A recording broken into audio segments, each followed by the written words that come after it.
दाखवली जात आहे, मात्र सरकारचं लक्ष नाहीये असा आरोप विरोधक करतात. कोण विरोधकांना ग्रामीण भागामध्ये फिरण्यामध्ये वेळ कुठे आहे? आमचे मुख्यमंत्री उपमुख्यमंत्री सगळे पूर्ण सरकार हे शेतकऱ्यांच्या मदतीसाठी सातत्याने बैठका घेत आहेत, सातत्याने निर्णय घेत आहेत आणि त्या निर्णयाची अंमलबजावणी खासगी प्रशासनाच्या माध्यमातून होते आहे. ह्या विरोधकांना बोंबलण्याशिवाय दुसरं काय कामच नाहीये ना. आणि सरकार आमचं एवढं चांगलं काम करतंय म्हणून विरोधकांना काय वाटतं यापेक्षा शेतकऱ्यांना आमच्या सरकारबद्दल काय वाटतं हा महत्वाचा विषय आहे. जिस तरीके से रोहिंग्या और मुस्लिम पकड़े गए कई जगहों पर वोटिंग करते हुए, आपको लगता है कि मुंबई और महाराष्ट्र के भीतर जो मुस्लिम वोटर्स की संख्या बढ़ाई गई वो जानबूझ के पूरी कॉन्स्पिरेसी के तहत चल रहा था और उसका असर हुआ? हम लोग पहले दिन से, अगर आपको याद आता है, कई महीनों से मैं बोल रहा हूँ कि बांग्लादेशी रोहिंग्या जो आज मुंबई महाराष्ट्र में रह रहे उनको कौन ला रहा है, उनको पानी का कनेक्शन कौन दे रहा है, उनको आधार कार्ड कौन दे रहा है, हर एक के पास 2-2, 3-3 आधार कार्ड भी मिल रहे हैं। तो ये सारी चीज की सीबीआई जांच होनी चाहिए, ऐसा मेरा मत है, क्योंकि ये कल देश को धोखा हो सकता है। कल ये राज्य में अलग तरीके का वातावरण निर्माण कर सकते हैं, क्योंकि ये जो हमारे महाराष्ट्र में रहने वाले मुसलमान ये अलग है और ये रोहिंग्या और बांग्लादेशी लोग अलग है। इनको यहाँ आके इस्लाम राष्ट्र बनाने के लिए इनको यहाँ डाला जा रहा है। अगर उनको कल वोटिंग राइट अगर मिलना चालू हो गया तो कल एक बांग्लादेशी और रोहिंग्या को मुंबई का मेयर बना देंगे ये लोग, मुंबई को पाकिस्तान बना देंगे, महाराष्ट्र को मिनी पाकिस्तान। मालेगांव में और क्या हो रहा है?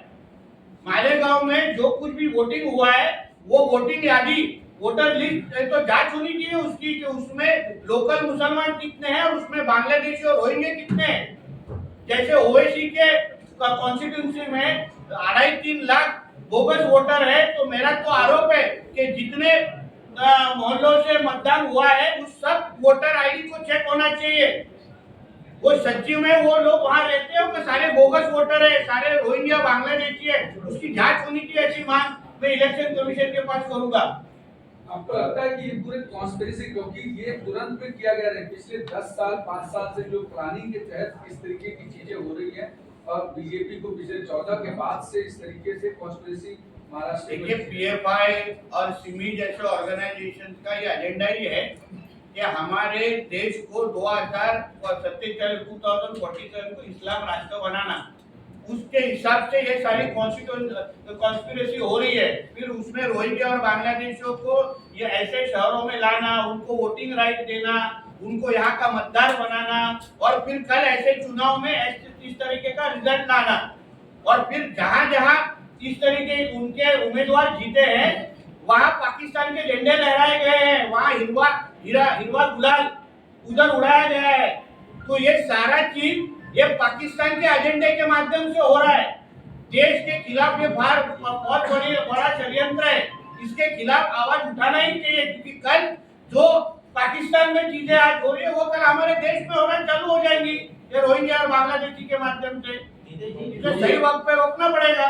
लोकसभा चुनाव नतीजों के बाद अब उद्धव ठाकरे अपनी पार्टी के मीटिंग में अकेला चुनाव लड़ने की तैयारी में दिख रहे हैं आने वाली विधानसभा।